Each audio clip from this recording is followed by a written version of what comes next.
a fin de ser utilizada la orden en lo que era su misión primordial, la defensa de los santos lugares. Pero la indiferencia mostrada por la orden ante la pérdida de los últimos territorios en Palestina, unida a las presiones originadas en la codicia del rey francés Felipe el Bello, el Hermoso, y las acusaciones de brujería en contra de sus muertos, cualquier cosa, ¿verdad? Se lanzaban insistentemente todas estas acusaciones. Entonces, eso hizo que el Papa Clemente V decidiera promulgar una bula. ¿Bula se dice o bula? Bueno, antes de nada, ya entendemos. En esta bula se ordena una investigación sobre la orden y se reúne en concilio y se manifiesta a favor de la secesión de la orden. Se disuelve este orden, se ejecuta en 1314 a Jacques de Molay, su maestro, y los caballeros supervivientes pasaron sin dificultad a otras órdenes religiosas que no eran simplemente militares. Como ves, su papel no fue creación de catedrales, su papel ha sido más bien creación de bancos, su poder fue esencialmente financiero. La existencia de los santos no es mayoritaria en la historia de las religiones, pero cuenta con manifestaciones en distintas creencias. Por ejemplo, la religión china y el Shinto no distinguen de manera clara al santo del héroe divinizado.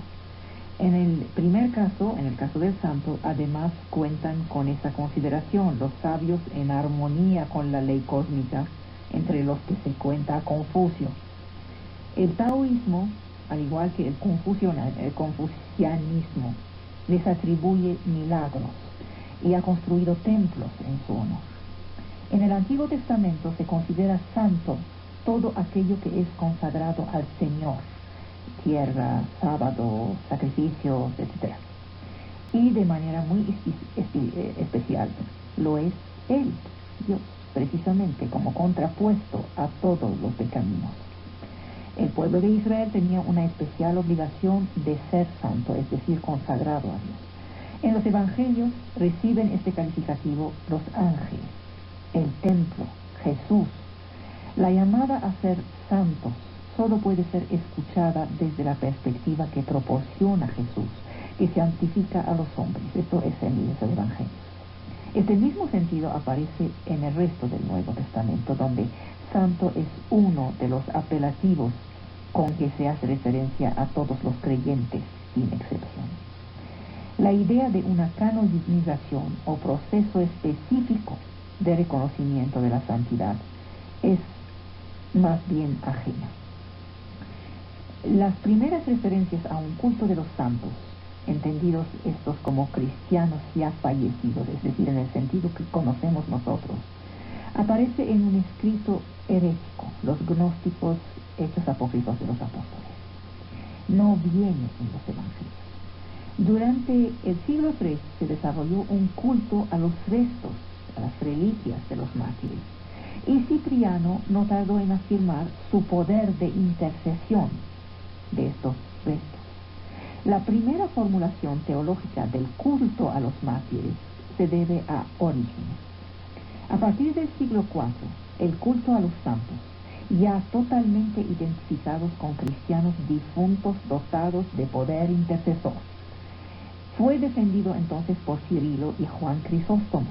El culto de los santos fue censurado durante la Edad Media por movimientos como tanto Lutero como Zwinglio, como Calvino, como los anabaptistas, como la Iglesia de Inglaterra, rechazaron que alguien distinto de Dios pudiera recibir ningún tipo de culto, así como la idea de una mediación distinta de la de Cristo. La Contrarreforma confirmó la doctrina medieval sobre el culto de los santos y así quedó reflejada en el Concilio de Trento. El culto a los santos se da también en las iglesias ortodoxas. En el Islam, la palabra árabe más común para denominar a los santos es wali. En teoría, el culto a los santos está proscrito en el Islam, pero popularmente es muy común.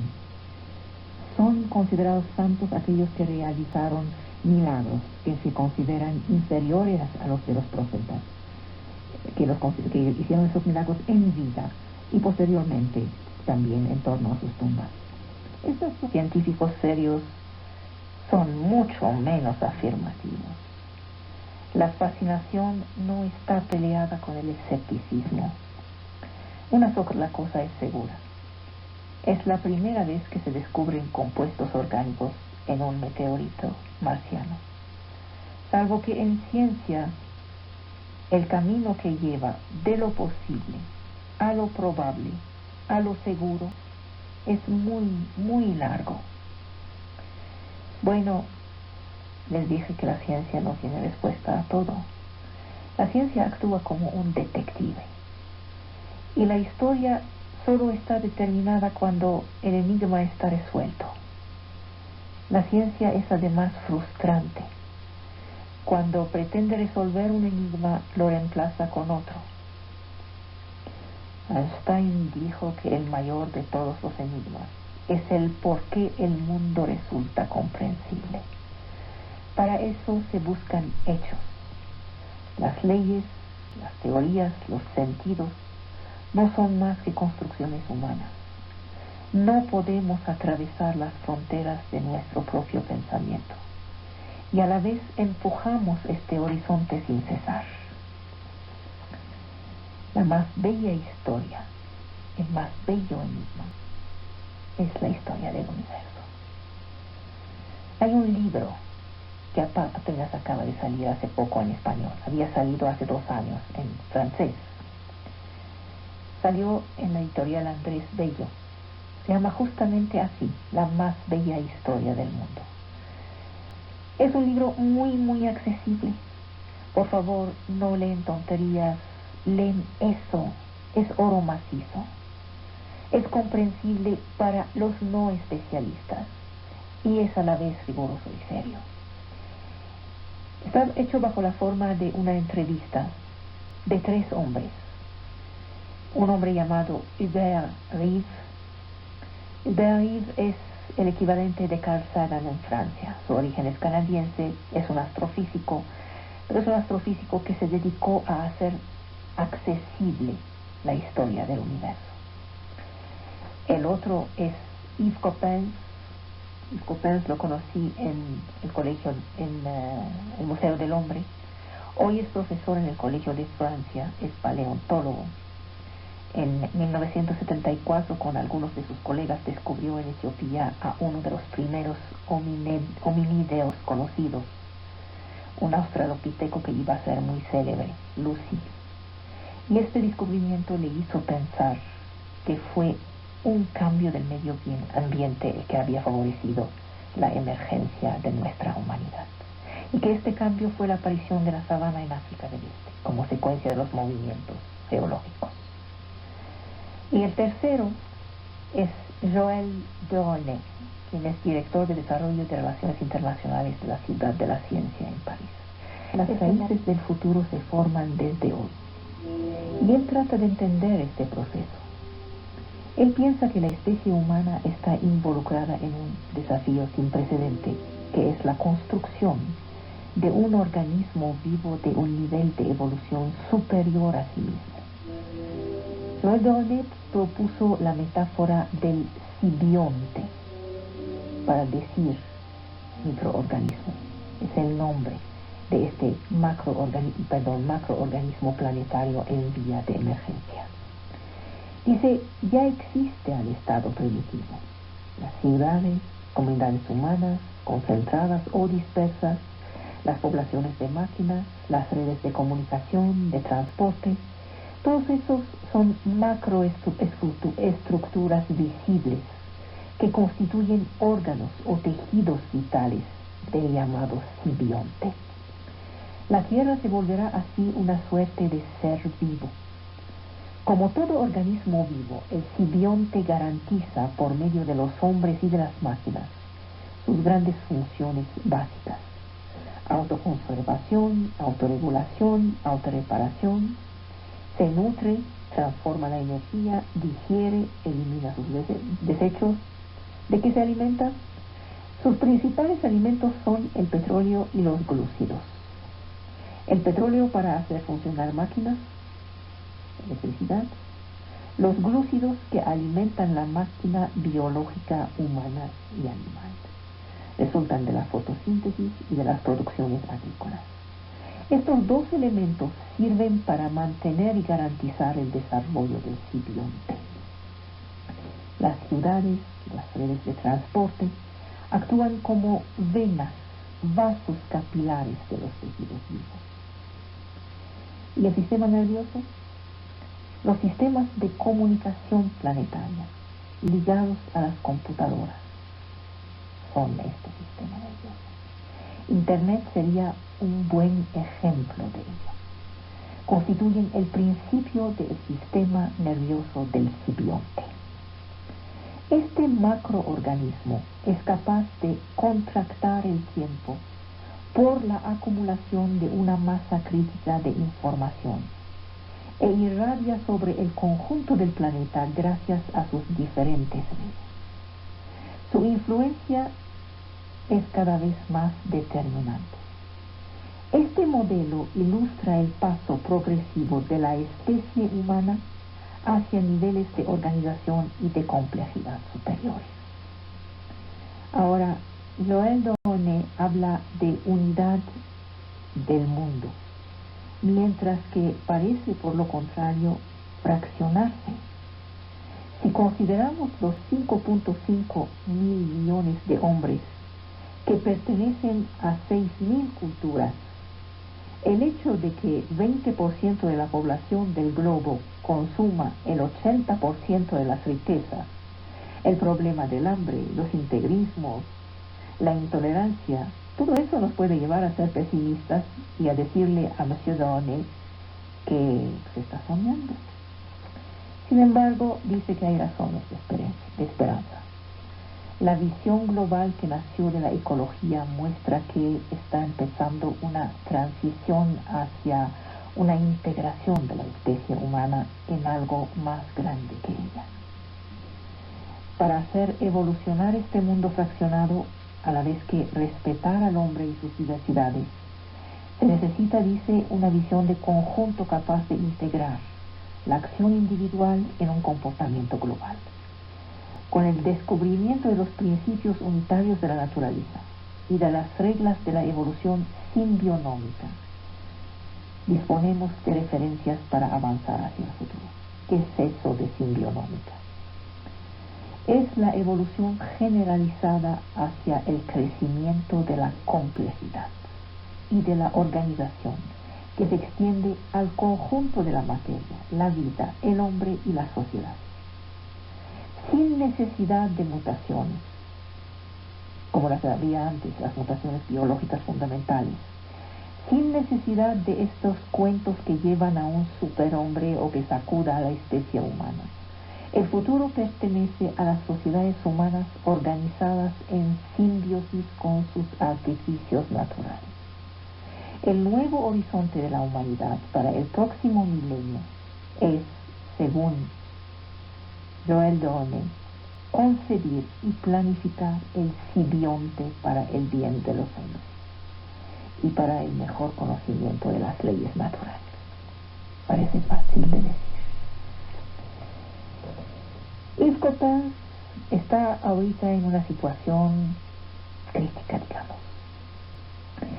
Él fue, como les dije, el descubridor de la famosa Lucy,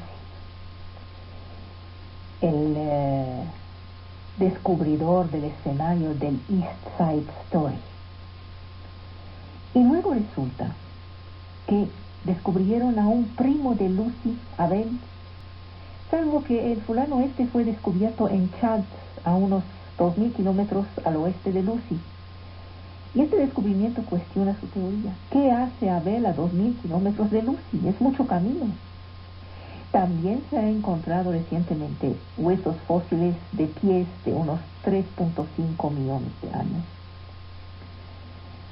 Coppens niega que el australopiteco haya podido aparecer en varios lugares a la vez. Coppens dice que se necesita de un hogar genético, a partir del cual una especie puede expandirse. Hay lío en el campo de la paleontología hoy, quién es el padre de quién, de dónde viene, cuándo fue eso. A la vez que se descubría Abel, se encontraba a un Homo habilis en China. Hay dientes de 3 millones de años cuya morfología y crecimiento del esmalte corresponden también al género Homo. Verán, el hombre es omnívoro, no solo come vegetales, sino carne, y se vuelve más móvil para atrapar a sus presas. Movilidad y curiosidad hacen que se desplace más lejos que sus predecesores. Pasea. Unos cálculos muestran que si se mueve en promedio 50 kilómetros por generación, bastarían 15.000 años para ir de Nairobi a Pekín. La evolución humana, dice Coppens, es gradual. Entre Homo habilis y Homo erectus hay pasos y no sabemos bien a bien si unos son habilis o son erectus. Entre erectus y sapiens hay intermediarios también, no hay ruptura. Hay lío en la paleontología, pero eso no le mueve el piso a Coppens.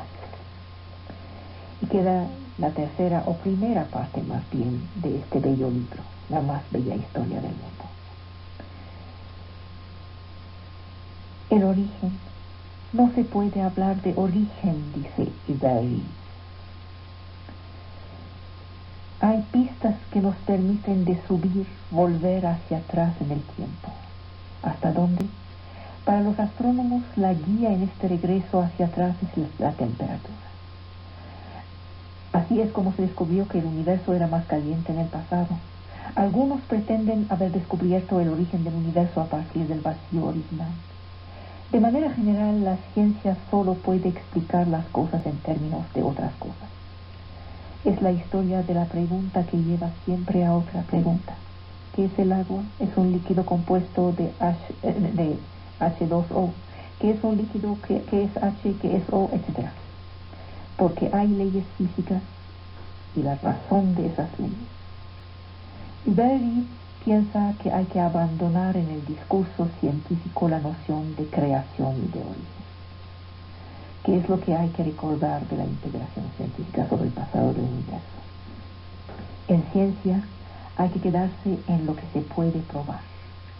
¿Acaso vamos a poder un día de esos explicar el origen del universo? Reeves lo duda muchísimo. Por supuesto, si la ciencia no puede responder a la cuestión del origen absoluto de todo, algunos se sentirían atraídos por otras fuentes de promesas. Irán a buscar pretendidas respuestas a otra parte. Las conclusiones de la ciencia pueden ser siempre cuestionadas. La ciencia no tiene límites, los encuentra cuando sale de su campo de aplicabilidad. La ciencia trata de comprender cómo funcionan las cosas en el universo, no por qué funcionan. Las cuestiones del tipo, ¿acaso la vida tiene un sentido? ¿Acaso Dios existe? ¿Acaso hay algo después de la muerte? Son fundamentales, claro que lo son, pero están fuera del campo de acción de la cosmología. Paralelamente a las respuestas definitivas del discurso religioso, la ciencia propone un progreso siempre posible y un diálogo con la naturaleza. Es decir, entre las observaciones y las teorías elaboradas por los hombres, es posible tener un diálogo. Este diálogo ha sido muy fructuoso a lo largo de este siglo para describir la historia del universo e ir resolviendo enigmas. Hay fechas importantes en esta solución de enigmas. 28, Edwin Hubble, Georges Lemaitre en la misma época. Varias fechas. Ahora las tomamos como puntos fundadores para la explicación del universo. Las religiones, las filosofías, las literaturas han inventado su infierno. Dante es el apoteosis de un infierno medieval. Hoy, aún los creyentes han dejado de admitirlo. No pueden creer que su Dios sea tan cruel como para condenar eternamente a sus propias criaturas. En un principio debemos interrogarnos sobre la función del miedo y sobre la evolución de la idea de la condena. El temor al infierno ha sido omnipresente en las mentalidades occidentales y luego las cristianas durante siglos. El retrato de Satán se ha elaborado a lo largo del tiempo. Se fue cada vez más puliendo. Todas las obras de demonología de los siglos XV al XVII lo pintan minuciosamente. Las predicaciones han acordado un lugar considerable al infierno entre los siglos XIII y XVIII, a fin de aterrar a los fieles, para su bien, por supuesto, para que dejen la vía del pecado, para que se dirigen en la vía de la salvación. La prédica sobre el infierno era la crema innata de la oratoria, y los auditores se abalanzaban para confesarse después de eso. Este fue el tema predilecto de la pastoral del miedo. Este Dios cruel que condena a sufrimientos eternos nos parece incompatible con el cristianismo. No es un padre. Diderot, en el siglo de las luces, dijo: un padre así es mejor no tenerlo. Tal imagen de Dios asusta y aleja a la gente de la religión. La pastoral del miedo fue una de las razones de la descristianización, no al revés. Pero ¿cómo es que hemos pasado de un más allá neutral, reflejo pálido del acá, en las religiones antiguas, a esta idea de un lugar de castigo y de sufrimiento? No fue inmediata la idea del infierno. Numerosos viajes en el más allá poblan la literatura medieval. La Divina Comedia fue ampliamente inspirada por la literatura antigua. Hay una relación entre la comedia de Dante y la Eneida, la visita al infierno cristiano y el paseo de Eneo en los infiernos paganos. No fue un azar cuando Dante escogió a Virgilio como guía. La influencia es evidente. La literatura apocalíptica data de la época de Cristo. Puede ser tanto judía como pagana y se alimenta de un fondo común precristiano. Hay que citar el libro de Enoc del lado judío y el Apocalipsis de Pedro del siglo II, o el Apocalipsis de Pablo del siglo III del lado cristiano. Son textos apócrifos que no están aceptados por la Iglesia, pero existen y han jugado un papel muy grande. El Apocalipsis de Pablo alimentó los viajes al más allá y la iconografía. Retoma los escritos judíos del tiempo de Cristo y hace la relación entre la era cristiana y la era antigua. Todos estos textos presentan los infiernos como un lugar de castigo, de sufrimiento. Pablo describe los suplicios, al igual que Dante y los demás. Y estos suplicios van más allá de las realidades penales de las épocas consideradas. El suplicio del fuego era raro en la práctica jurídica. El suplicio del frío no existía en la realidad. Hay entonces un trabajo de imaginación a partir de un fondo general. Los castigos deben alcanzar los 5 sentidos y corresponder a la naturaleza de los pecados. Su gama es infinita. Hubo una vacilación entre unas penas puramente morales y otras terriblemente físicas, temporales o eternas. Este infierno no se elaboró de inmediato, les digo. Durante mucho tiempo no se sabía qué tipo de penas eran, qué tanto tiempo duraban. Vemos esta vacilación en la reflexión teológica cristiana. Esta reflexión es generalmente muy sobria. Fue la sensibilidad popular la que busca desatarse en los escritos escatológicos y apocalípticos. No los teólogos, el pueblo. El infierno es una creación popular. Hay que recordar que las epístolas de Pedro, Pablo y Juan, así como las actas de los apóstoles, no dicen nada del infierno. En los evangelios, el de Mateo, el juicio final, el Apocalipsis de Juan, lo evocan. Este paso se relaciona con la tradición apocalíptica.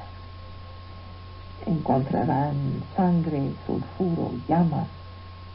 Entonces hubo esta vacilación entre literatura teológica y sensibilidad popular, entre literatura teológica y literatura apocalíptica.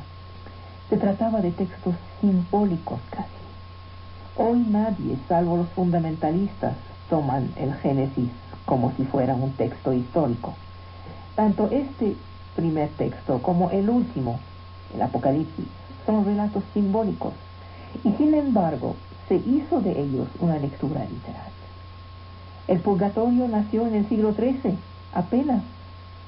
Estos fenómenos son fácilmente fechables. En cambio, la noción de castigo purgativo, transitorio, es mucho más antigua. La encontramos pronto en la historia de la Iglesia, sin identificar un espacio purgatorio. La mayoría de las autoridades en la Iglesia cristiana prefirió unas penas infernales definitivas. Pero hubo voces discordantes. Asistimos a una victoria estética del infierno. Este lugar aterrador parece estimulante. La gente se siente más atraída por la inventiva de las escenas infernales que por la beatitud de las escenas del paraíso. Tomen la comedia de Dante. La parte que todo el mundo cita es el infierno. El resto parece no interesar a nadie. El infierno fue un éxito pictórico y literario. Todos estos viajes al más allá eran a menudo visiones de monjes. Hay un desequilibrio entre las representaciones del paraíso y las del infierno. Se variaban las representaciones de los demonios, especializándolos en sus funciones, imaginando múltiples maneras de torturar a los humanos. Las cumbres de lo macabro y de lo infernal datan de los siglos XIV y XVI. La Reforma católica quiso purificar, controlar la imagería religiosa, prescribió las imágenes indecentes, eliminó imágenes infernales que desviaban de la religión. Es que la imaginación se soltaba a lo bestia, era increíble, y eran imágenes obscenas, y la religión, la institución eclesiástica, quiso parar esto. Era demasiado, pero siguió evocando al infierno. La imagería infernal se volvió más sobria, sin desaparecer. La iconografía exaltó de preferencia la Eucaristía, la ascensión de Cristo, los santos. En estas representaciones vemos que hay tantos diablos como ángeles guardianes. Hay que pensar que cada uno de nosotros tiene un diablo. Esto fue dicho en las obras teológicas de finales de los siglos XVI y XVII. Hay una simetría perfecta, cielo-infierno. Además, los ángeles guardianes son posteriores a los diablos, en la inventiva popular. Es por la omnipresencia del diablo que se inventó una omnipresencia angelical. Hoy se trata de minimizar el infierno. La Iglesia misma ya no existe, ya no insiste. No tiene purgatorio, pero sí pruebas purgativas. Para Irineo, el castigo de los pecadores sería la muerte definitiva. A finales de los tiempos, la victoria divina sería total. Dios sería vida eterna para todos los que habrán seguido sus mandamientos. Los pecadores serán excluidos de esta comunidad y castigados por la muerte. Ellos escogieron la separación de Dios y esta separación es la muerte. Esta hipótesis se apoya sobre el Evangelio de Juan. Tal actitud permitía responder a la angustia de los cristianos, que no comprendían cómo Dios podía mantener un gulag eterno. La respuesta de Irineo a esta angustia es la resurrección general y la condena a muerte de los que se excluyen a ellos mismos. Esta es una doctrina cristiana que permite tomar distancia hacia lo que ha sido dicho del infierno.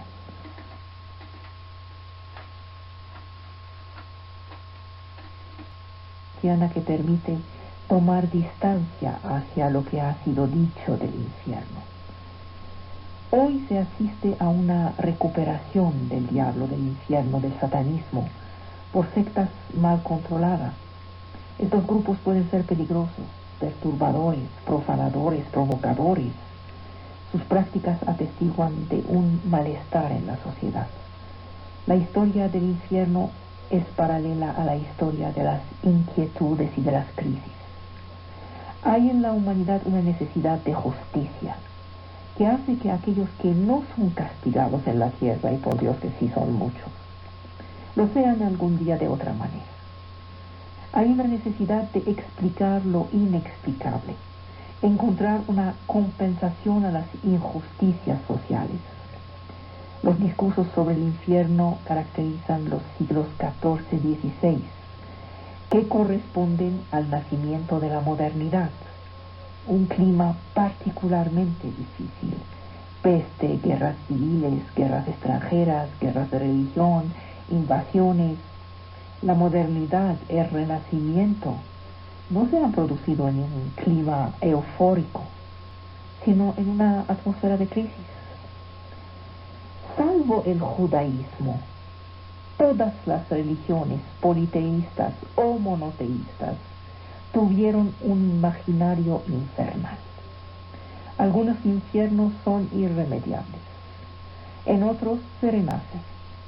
Todos huelen feo.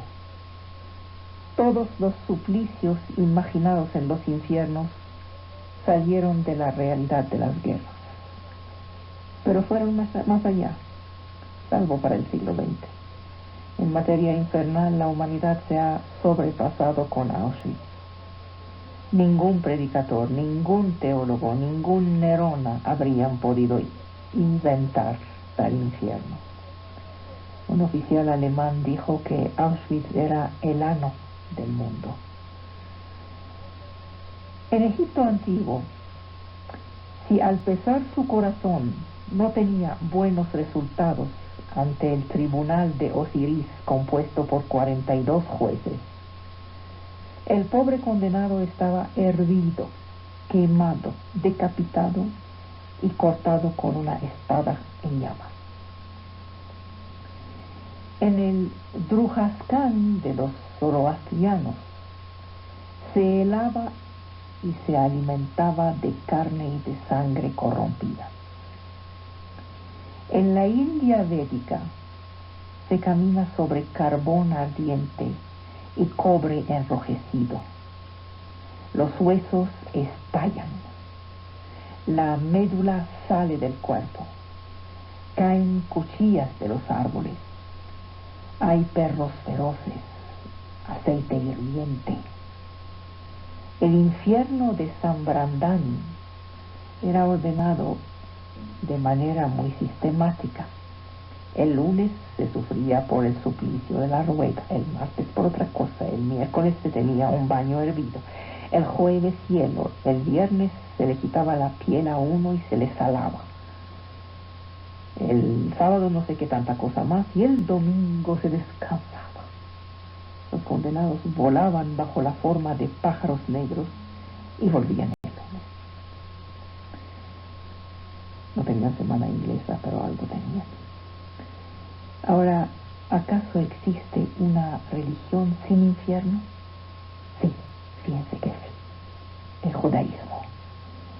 El Sheol, a donde van las almas, cualesquiera que sean sus méritos, es una simple fosa. El monoteísmo judío hace pocas concesiones al infierno. La muerte es un verdadero final. Los muertos sobreviven gracias a la memoria de los vivos. Esta memoria es la historia del pueblo, a la vez que su destino teológico. Dios es, el hombre no es el ser, ya que muere. Desde su expulsión del jardín, muere por su culpa. El infierno es el no respeto sobre tierra de los mandamientos de Dios. En un cierto sentido, los anarquistas modernos prolongaron el judaísmo cuando dijeron, ni Dios ni amo. A partir del momento en que se pasa a un monoteísmo menos riguroso, a partir del momento en que el Dios único se divide en tres personas, hay que reconocer que en relación con el judaísmo, el cristianismo es un monoteísmo mucho menos riguroso. A partir del momento en que tenemos Padre, Hijo y Santo Espíritu, aparecen al mismo tiempo el bien, el mal, la resurrección, la tentación y los infiernos. Jesús dice Hades o Gehenna a la encarnación de Dios en la carne de un hombre. Corresponde una imagen agresiva de un Satán capaz de tentar a Cristo, vulnerabilizado por su humanidad. El cielo y los infiernos se dividen. Nace la seducción. Satán seduce. Solo el hombre Dios resiste. Los demás, Judas, Pedro, sucumben. Se necesitarán 3 siglos para abandonar el vacío del Sheol y formalizar un poco el infierno. Ven que es una creación muy lenta. La imaginación de los hombres es vivaz, pero no tan vivaz. Para formalizar el infierno, para institucionalizarlo, necesitamos 3 siglos entre principios del cristianismo y ya una manera de ver, una imagen organizada, un corpus infernal. Se formaliza el infierno, se pone algo de orden en el horror, se constituye el corpus sólido de los temores pánicos. El Islam, quien reivindica la herencia de los profetas judíos, desde Abraham hasta Jesús, hereda también de la idea de una resurrección de los muertos y de los infiernos. Estos son descritos en el Corán de una forma realmente muy poco imaginativa. Hay un insoportable calor, el monstruo Gehenna posee 4 piernas con 70.000 anillos en los cuales están amarrados un número equivalente de guardianes del infierno que soplan humo y fuego. No hay infierno sin paraíso. En el infierno se queman, en el paraíso las fuentes surgen del jardín de Alá. Los creyentes disponen de muchachas eternamente vírgenes, las huris. El Satán del Corán, Iblis, es más complejo. Es un extraño personaje que goza de su libertad a fin de seducir al hombre. El día del juicio, el ángel Israfil soplará en su trompa y los muertos saldrán de sus tumbas para ser juzgados. En cuanto a lo irremediable o no del infierno, en el judaísmo el trato del Sheol es igualitario. Toda alma muerta cae en la fosa y pum, se acabó. El cristianismo jerarquiza los pecados e inventa el purgatorio. En el Corán, Alá, el misericordioso, perdona. Salvo en el judaísmo, donde no existe ningún infierno y donde el perdón de Dios va a su pueblo, los Otros dos grandes monoteísmos vacilaron sobre la eternidad de la estancia en el infierno. En los infiernos politeístas, el escenario infernal cambia en un punto capital. Los suplicios se inspiran en las guerras y finalmente las posibilidades de las torturas se agotan. ¿Qué más se puede inventar? Pero entre los politeístas hay algo muy interesante. Se viaja mucho. Eso los monoteísmos no supieron retomarlo. Tuvieron que esperar al Dante para que se empiece otra vez a viajar. Es como en los infiernos antiguos. El Ba, príncipe del alma en el Egipto antiguo, circula a través de los lagos y de los montes, antes que de pasar ante la burocracia de los jueces. Al final del Mahabharata, la primera gran epopea hindú, 5 buenos héroes triunfan de los malos. Pasan a la orilla de unos precipicios donde arden espantosas pudredumbres. Es un viaje peligroso.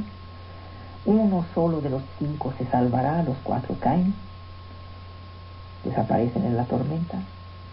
Y este solo que se salva, ¿a quién creen que encuentra cuando llega a la cumbre? Pues a los malos. Cuando les digo que los malos siempre ganan, es una ley de la historia. Como para los egipcios, el viaje de las almas muertas no lleva a la llegada ninguna certidumbre. En la versión tibetana del budismo, el pequeño vehículo, así se llama la enseñanza de Buda, el pequeño vehículo no conlleva ni bien ni mal, ni exceso ni restricción. La vía del medio consiste en alejar la única causa del sufrimiento, que son los excesos del yo. El infierno no debería existir. Los templos tibetanos, sin embargo, llevan sobre sus muros unos frescos infernales. Y son parecidos a los nuestros. Descuartizamientos, lagos de llamas, espadas, abominables figuras de demonios con 4 brazos. Pero estos demonios solo son la figuración ilusoria del enemigo imaginario.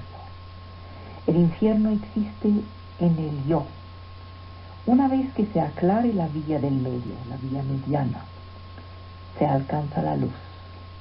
El obstáculo principal es la reencarnación, que es el peor suplicio de los hombres.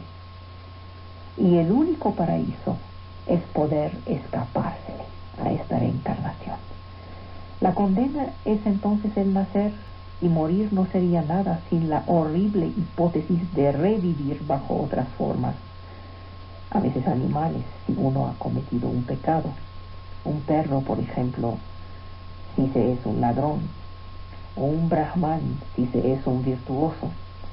Ahora, ser brahman no es un objetivo, ya que el único reposo verdadero es deshacerse de sí mismo. Entre 2 reencarnaciones, las almas viajan.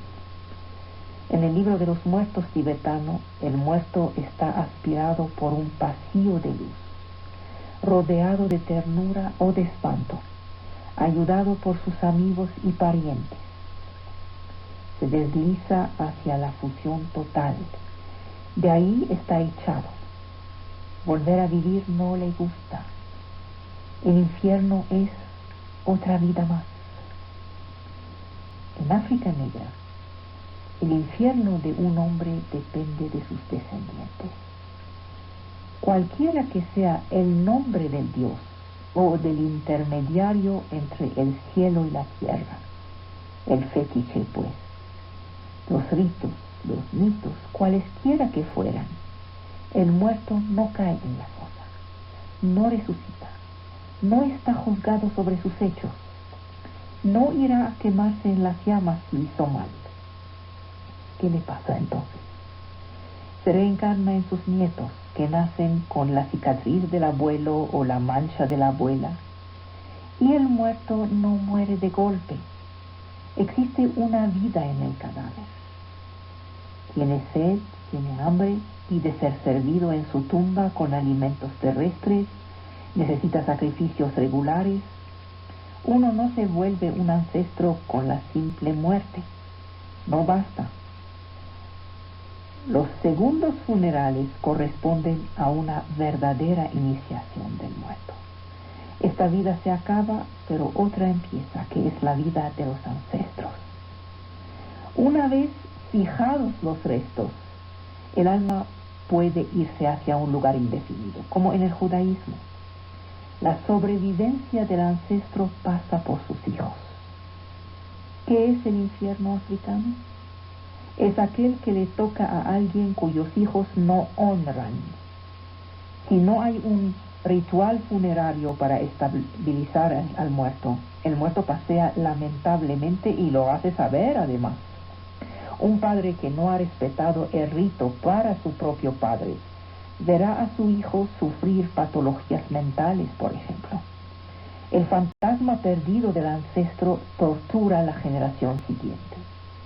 Y el hijo de la generación que cometió la culpa verá a su propia descendencia castigada si no obedece a la tradición. En cambio, no hay infierno si los hijos cumplen con sus deberes hacia los padres. En general, los infiernos se dividen en dos grandes géneros, los de la resurrección y los de la reencarnación. El modelo de la resurrección comporta un infierno con juicio. En el día D, los buenos van por un lado, los malos por el otro, por un tiempo variable según el grado de la falta. El modelo de la reencarnación es más complejo. No decide entre el bien y el mal, pero ofrece un viaje peligroso del alma después de la muerte. En Japón, las almas viajeras vuelven sin cesar para arreglar sus cuentas con los vivos, como lo muestran los temas del teatro No. La línea se dibuja entre un tiempo lineal y un tiempo cíclico, entre una teología de la salvación y una teología de la liberación, entre la responsabilidad individual y la fatalidad del orden universal, entre el amor del yo y el odio por ello. En casi todos los infiernos hay lagos de orina. En ellos la gente arde, el olor es terrible. Hay sangre podrida, menstruaciones, basura, en la mayoría de las religiones. Se quiere recordar la impureza natal. La vida es una cloaca. El trayecto del nacimiento a la muerte se hace entre heces y orinas, como decía San Agustín. Entre tanto, interviene la educación, que es el orden. La ley de los hombres nombra un tiempo para beber, un tiempo para comer, para las necesidades naturales. Todo esto se enseña. Los suplicios del hambre y de la sed eternas son un tema muy frecuente. También vemos vómitos repetidos, comidas y baños de excrementos, vemos empalamientos, sexos lacerados, senos y penes cortados. El repertorio de los infiernos es finalmente muy mediocre. El infierno gira alrededor de la muerte y del yo. La religión se da como propósito el de combatir el yo, que es la fuente de las ilusiones y de los sufrimientos. Este es el caso de todas las teologías en las cuales el individuo no tiene la prioridad, donde el colectivo le gana a la identidad singular. Cuando la religión se fija como objetivo la salvación individual, entonces la muerte es un fin que abre la puerta al juicio personal sobre el bien y el mal. Para las religiones colectivas, los enemigos del yo, el infierno, es uno mismo. Para las religiones individuales, los enemigos de la muerte, el infierno, es la vuelta a lo que precedió la identidad humana, una suerte de bestialidad. Hay una tercera vía de los infiernos, aquella que los transforma en recorridos benéficos. Se puede bajar a los infiernos y volver más fuerte. Esta prueba iniciática transforma el simple mortal en algo como un chamán. ha viajado en las profundidades y ha vuelto. El primero en haber bajado a los infiernos 2000 años antes de Cristo fue el amigo de Gilgamesh, Enkidu, el mesopotámico. Dime cómo son los infiernos, pregunta Gilgamesh, y Enkidu contesta, si te lo digo, siéntate y llora. Orfeo se fue ahí a buscar a Eurídice. Izanagi, el dios creador de Japón, buscó ahí a su esposa. Ulises buscó a Eneo. Los chamanes son aquellos que sufren la prueba del dolor y vuelven cambiados, más fuertes. Hay una productividad de los infiernos no castigadores y una concepción iniciática de los infiernos. Hoy vemos una evolución progresiva de la modernidad, un cambio de un imaginario infernal que pasa del pánico a la prueba. Pero la historia ha sido larga. Ya Cicerón en los Tusculanes se reía de los infiernos y de su cortejo de fábulas. Hombres como él no daban credibilidad a las inepcias del pensamiento arcaico popular. Pero estas fábulas nos han llegado. Las podemos examinar con sosiego. Infernal viene de infra, abajo. Di inferi son los dioses de abajo, por oposición a los super, los dioses de arriba. El reino de las tinieblas es el de Hades, Plutón. Los muertos no pueden llegar a él de inmediato. Antes las almas tienen que atravesar una extensión de agua formada por 3 ríos. El Aquerón, que es helado y casi estagna, va paralelo al Styx y al Legetón, el río de llamas. También encontramos al Cósito, o río de los gemidos, que es un afluente del Aquerón. El reino de Hades va a dividirse después en 2 espacios: el Tártaro, lugar de los supliciados, y los campos elíseos, lugar de los justos. En cuanto a los empleados de los infiernos, hay 3 jueces: Minos, Eaque y Radamantes, que son grandes reyes, recompensados por su sabiduría y su ciencia de las leyes. Minos es el partero de la civilización cretense. Estos pesan las almas. Hay también Charón, quien exige su pago para transportar las almas más allá del Aquerón. Y el guardián del palacio de Hades, el perro de 3 cabezas, Cérbero. Solos Orfeo por su canto y Hércules por su fuerza pudieron inmovilizarlo una vez. Pasean en el Tártaro las erillas o furias, Megera, Tisifona, Alecto. Tienen el pelo ensangrentado, lleno de serpientes. Son las diosas de la venganza. Esta fue una recapitulación folclórica de la representación infernal occidental en la antigüedad. Muestra la relación de un pueblo con la muerte, es decir, la vida, sus inquietudes, sus esperas, su representación del futuro, su relación con la ciudad. Ahí está el problema de la creencia en una vida en el más allá. Para los poetas como para Pitágoras, lo invisible es real. Es el lugar no lugar. Se llama el Erebo, es el hijo de caos y de noche. El Erebo es el mundo de las tinieblas. Es en esta noche absoluta que pasean las erinias. Aides significa literalmente invisible y ciego. Esta piedra es visible porque es monumental. Así es como garantiza una función de comunicación. Los muertos pueden venir a ocupar el espacio de los vivos. De ahí los ritos. Se evoca a los muertos para evitar su invasión anárquica. En Roma, en el mes de mayo, había la fiesta de Lemuria. A medianoche el padre de familia pide por 9 veces a las almas de sus padres de dejar la casa. Pero se autoriza la invasión de los muertos 3 días por año, para mejor exorcizar esta invasión. Se abre el mundus, El Mundus es la boca del mundo subterráneo que estaba probablemente situada en el Palatín. Estaba cerrada, por supuesto. Entonces se abre para que entren los espíritus de los muertos. Grecia también ha conocido este ritual de los muertos. Así, la fiesta de Antesteries en Atenas daba chance a los muertos de venir una vez al año y luego váyanse. De ahí viene nuestra tradición del Día de los Muertos. Es una tradición absolutamente pagana y antigua. En Atenas, en el segundo día se abría el mundo de los muertos. Estos invadían la ciudad, se comía, se bebía la juerga, pues. Luego se desechaba.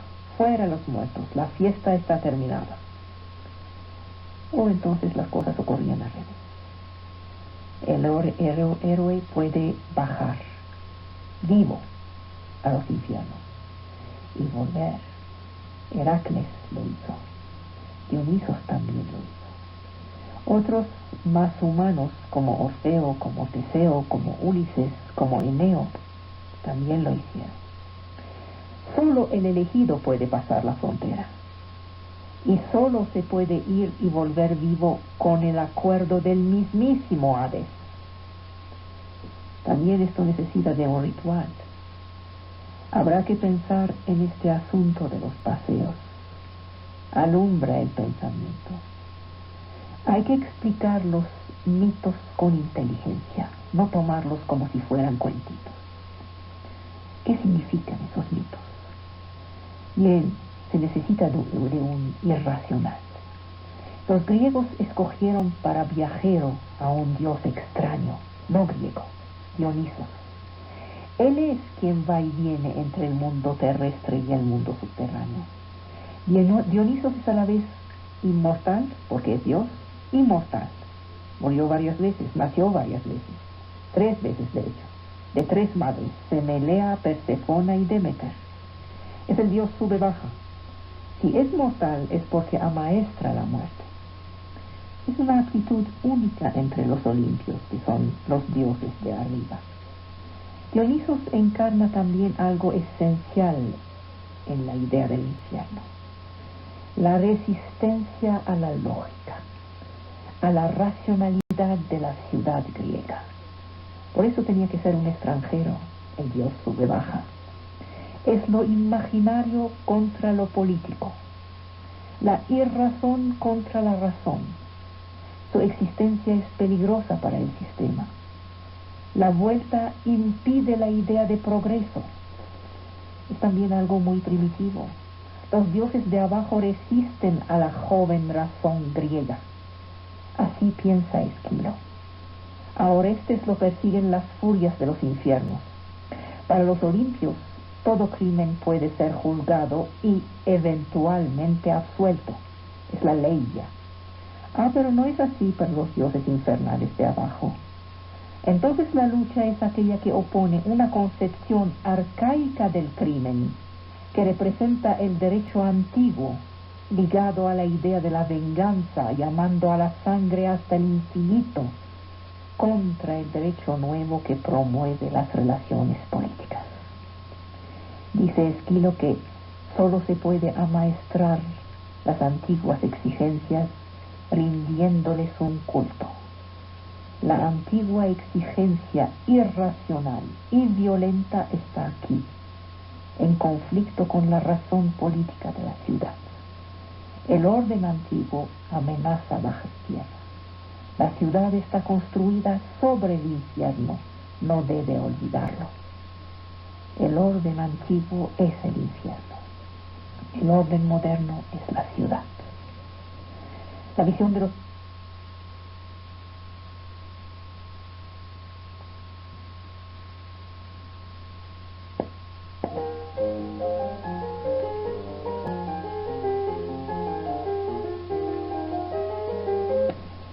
Pero la mujer no es mujer en el sentido estricto. La mujer podría ser la comunidad misma, no la madre de Cristo. Se habla en los himnos, en los abayot, del descendiente de David que surge al final de los tiempos, del Mesías real. Esos términos, el documento sobre la regla de la comunidad los usa para la comunidad misma, mientras que Cristo los usa para su persona. Vemos que la gente de Qumran, donde han sido descubiertos los rollos, es decir, la comunidad esenia, iré utilizando esta frase, la comunidad de Qumran o la comunidad esenia, y es la misma cosa. Qumran es el lugar donde han sido descubiertos los rollos. Vemos entonces que la gente de Qumran utiliza las profecías mesiánicas con una gran libertad. Y hay entre esa gente de Qumran y su interpretación en el Nuevo Testamento una diferencia esencial. Fuera de los comentarios de Qumran, tenemos varios textos que nos ayudan a entender estas relaciones. El libro de los Jubileos, el primer Enoc, los Salmos de Salomón. Los que entre ustedes se han adentrado un poco más en el estudio de los principios del cristianismo saben de qué estoy hablando. Quizá más adelante haré más programas sobre estos principios del cristianismo y iremos quizá buscando juntos en los Salmos de Salomón, que son una belleza